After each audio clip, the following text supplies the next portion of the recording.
روزنامه کردستان بهژمارە خۆی 640 بەشێ عەرەبی و هەژمارە 181 بەشێ کوردی بمژار و بابەتێن خوای نو دەرکەتیە گەشتیە بەردەستێ خوێنەران کۆپیەکە ئەلکترۆنیش ڕۆژنامەیەژی گەیشتیە بەردەستێ ڕێباز نیوز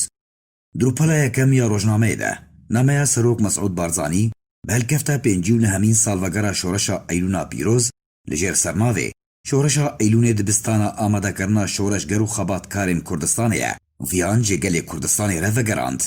هەروەها راپۆرتە سیاسیە پارتیا دەموقڕاتە کوردستان سووریا یا مەها تەبەغە ساڵە 2020 گۆتارە دەستپێگەیە ڕۆژنامەیە کوردستان لەژێر سەرناوێ سووریایە پاشەڕۆژێ جێ کوردان di نەخشەیەدا جێخۆ دەگرن دروپەلە دووەم دەژ ڕۆژنامەیە کوردستان سەرۆکێ ئەنجومەنە نیشتیمانیە کوردی لە سووریە سعود المەلە مەرجێن سەرەکە ژێلدارخستنا هەر ڕێکەفتنێکێرە bi partiyên Yekîtiya Niştimanî re eşkere dike herwiha nûçeya revandina çekdarên PYD jê ciwanê Kurd Slêman Mêzer re û heft sal li ser revandina Ehmed Sîdo endamê PDKSê li Efrînê li ser destê çekdarên PYD hejmarek nûçew bûyerên girêdayî Rojavayê Kurdistanê û binpêkirinên dermafê gelê Kurd li Efrînê hatine belavkirin. Drûpelên sisê, çar û pêncan de ji Rojnameya Kurdistan raport derbarê krîza avê li Hesekê Herêma Kurdistanê qubleya Kurdistaniyan e xwendinek dirêşopa komeleya xweybûn de cêxwe girtine.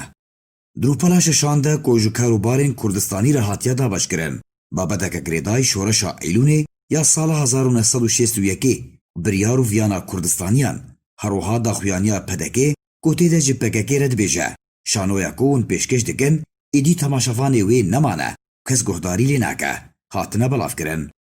Rewş û pêşhateyên dawiyê li Rojavayê Kurdistanê Sûriyê bigiştî rewşa Herêma Kurdistanê rewşa kampên penaber û derbideran li Herêma Kurdistanê û Ewropayê raport lêdwan çand û huner şirova û nerîn helbest gotarên siyasî û civakî babetên girêdayî civak û tenduristiyê drûpelên din yên rojnameyê de cêxwe digirin. Di hejmara 181 de beşê Kurdî ji Rojnameya Kurdistan ku ji çar rûpelan pêk tê drûpela yekem de babeteke nivîskar Emel Reşîd li jêr sernavê rewşa tenduristî li Kurdistana Sûriyê xerab û pêwîst e xelk pabendî birênamayan bibin cêxwe girtiye. Di duwem rûpel de babeteke nivîskar Hemrîn Kamîran li jêr sernavê hewlên yekrêziyê li Kurdistana Sûriyê berdewam in welatî jî li hêviya rêkeftinê ne herwiha babeteke nivîskar Abdilezîz Qasim li jêr sernavê Kurdistana Sûriyê li ber man û nemanê ye hatine belavkirin. Drûpela çaran û ya dawiyê de ji Rojnameya Kurdistan ku ji çand û hunerê re hatiye dabeşkirin têda babetên heryek ji nivîskar Esmîhan Xalis û Kemal Sîno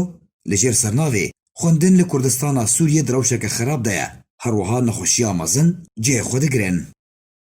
Rojnameya Kurdistan rojnameyeke siyasî rewşenbîrî û civakî ye nîv mihaneya ji aliyê ragandina navendî ya Partiya Demokrata Kurdistan Sûriya ve tê berhevkirin. Alî Umar